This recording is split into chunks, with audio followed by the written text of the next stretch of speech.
गजाननं भूतगणाधिसेवितं कपित्थजम्बूफलचारभक्षणम् उमाशुतं शोकविनाशकारकं नमामि विघ्नेश्वरपादपङ्कजं। गुरुर्ब्रह्मा गुरुर्विष्णु गुरुदेव महेश्वर गुरु साक्षात् परब्रह्म तस्मै श्री गुरुवे नमः। तस्मै श्री गुरुवे नमः। या कुन्देन्दु तुषार हारधवला या शुभ्रवस्त्रावृता या वीणावरदण्डमण्डितकरा या श्वेतपद्मासना या ब्रह्माच्युतशङ्कर पवित्रभिर्देवैः सदा वन्दिता। सा मां पातु सरस्वती भगवती नियषेत् जाड्यापः नियषेत् जाड्यापः। हरिः हरिः ओम् हरिः हरिः ओम्। श्रीमन्नारायण नारायण नारायण ओम् नारायण नारायण नारायण ओम् नारायण नारायण नारायण ओम्। श्रीमन्नारायण श्रीमन्नारायण नारायण नारायण ओम् नारायण नारायण नारायण ओम्। श्रीमन्नारायण श्रीमन्नारायण नारायण नारायण ओम् हरिः ओम्। ओम नमो भगवते वासुदेवाय। ओम परमात्मने नमः। मेरे मित्रों, कल मैंने बताया था ब्रह्मा जी भगवान की स्तुति करते हैं, स्तुति करके और फिर अपने ब्रह्मलोक को जाते हैं। तब यहाँ कभी कभी ग्वाल भगवान कृष्ण की लीला का गान मधुर कंठ से करते, कभी भगवान कृष्ण बलराम जी के साथ भ्रमरा के समूह का गुंजारों के स्वर के साथ अपना स्वर मिला करके सुंदर गाने का आलाप करते, कभी कभी मोर के साथ नाचते, मोर को फेल कर देते, ऐसा नाचते थे ऐसा लगता था मोर शर्मिंदा हो गया। इस प्रकार से लीला करते रहे। एक दिन बलराम और कृष्ण का एक श्रीदामा नामक मित्र था और सुबल और स्तोक, स्तोक मतलब छोटे कृष्ण, कृष्ण जैसे ही था।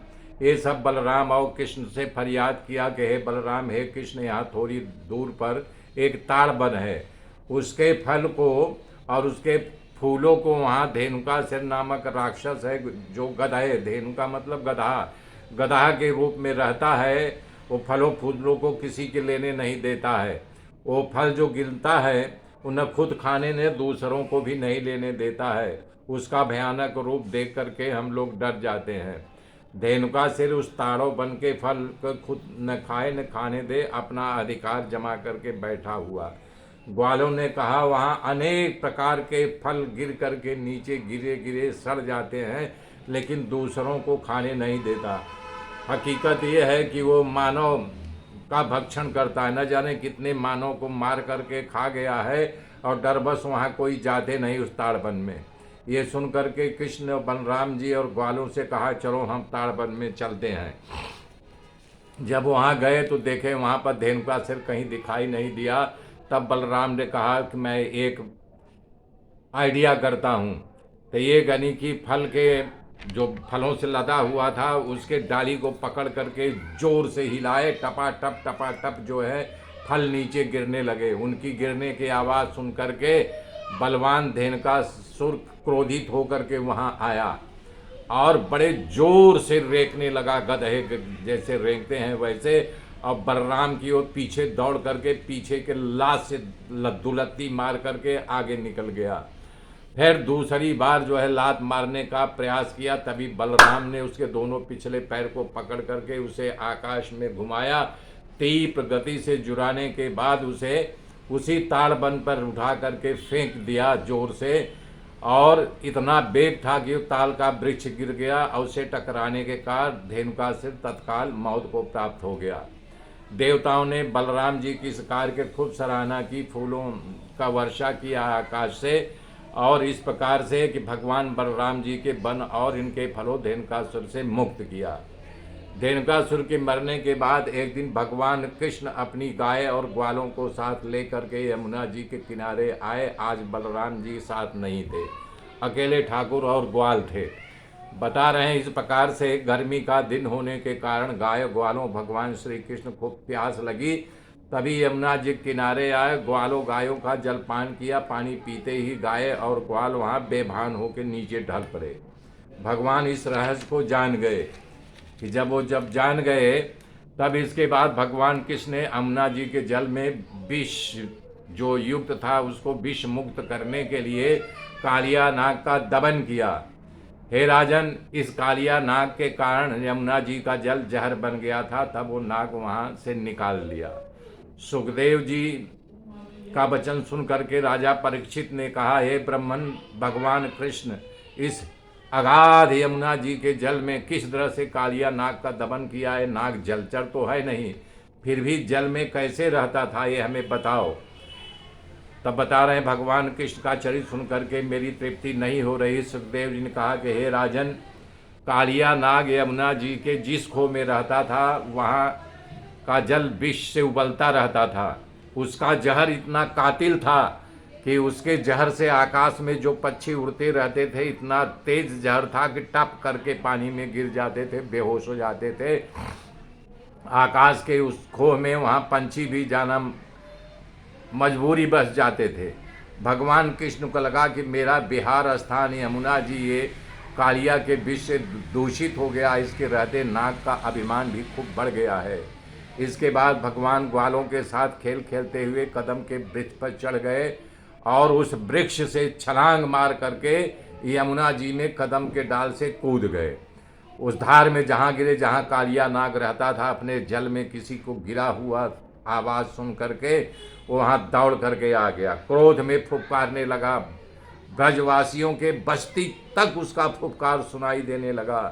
नंद बाबा घबरा गए कि क्या उत्पात हुआ।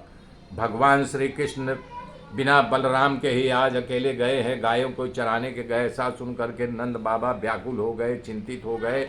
सबकी व्याकुलता देख करके बलराम जी मन ही मन विचारने लगे कि स्वयं ब्रह्मा भगवान श्री कृष्ण के प्रभाव को जानते नहीं। नंद बाबा ग्वाल गोपियाँ दौड़ते हुए यमुना जी के किनारे आने के लिए रवाना हुए। रास्ते में ग्वालों और कृष्ण के पद चिन्हों को देख करके ब्रजवासियों का वेग बढ़ गया। सभी यमुना जी के किनारे पहुँचे। वहाँ देखा कि ग्वाल जितने थे बेसुध हाल में पड़े हुए हैं और भयानक काला नाग कृष्ण को लपेट लिया था।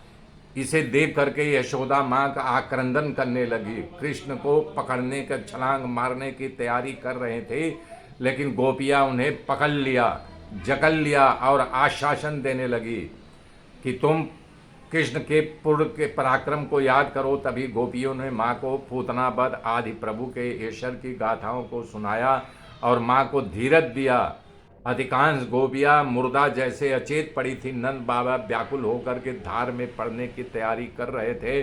तब बलराम ने उनको समझाया कि देखिए, यदि वृद्ध मर जाए तो जवान को जीने का उस समय नहीं होता है कि कभी ऐसा नहीं हुआ है कि जवान मर जाए और बाप जीता रहे। बाप के मरने के बाद जवान जब बूढ़ा होता था तब मरता था।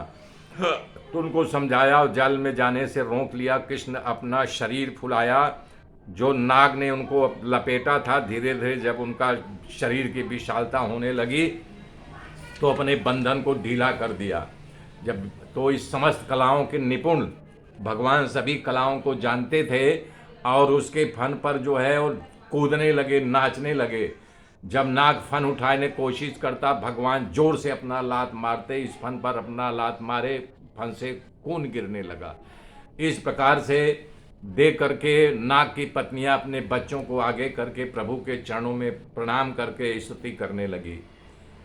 करय नमस्तुभ्यं भगवते पुरुषाय महात्मने भूतावासाय भूताय पराय परात्मने ज्ञान विज्ञान निधये ब्रह्मणे अनंत शक्ते अगुणाय विकाराय नमस्ते प्राकृताय च कालाय कालनाभाय कालवय साक्षिणे विश्वात्तदुपदष्टे तत्कर्ते विषहेतवे नमः प्रमाणामूलाय कवये शातयोनये प्रवृत्ताय निमित्ताय निगमाय नमो नमः।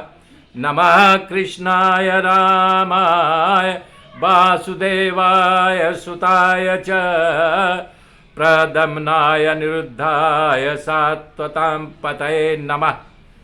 नाग पत्नियों ने कहा कि हे प्रभु, ये बात हमारी बुद्धि में उतरती नहीं। हमारा पति अत्यंत क्रूर और दयाहीन था, ये योग्य ही है, फिर भी इसने कौन सा ऐसा साधन किया था कि प्रभु आपके पैर का इसको स्पर्श हुआ।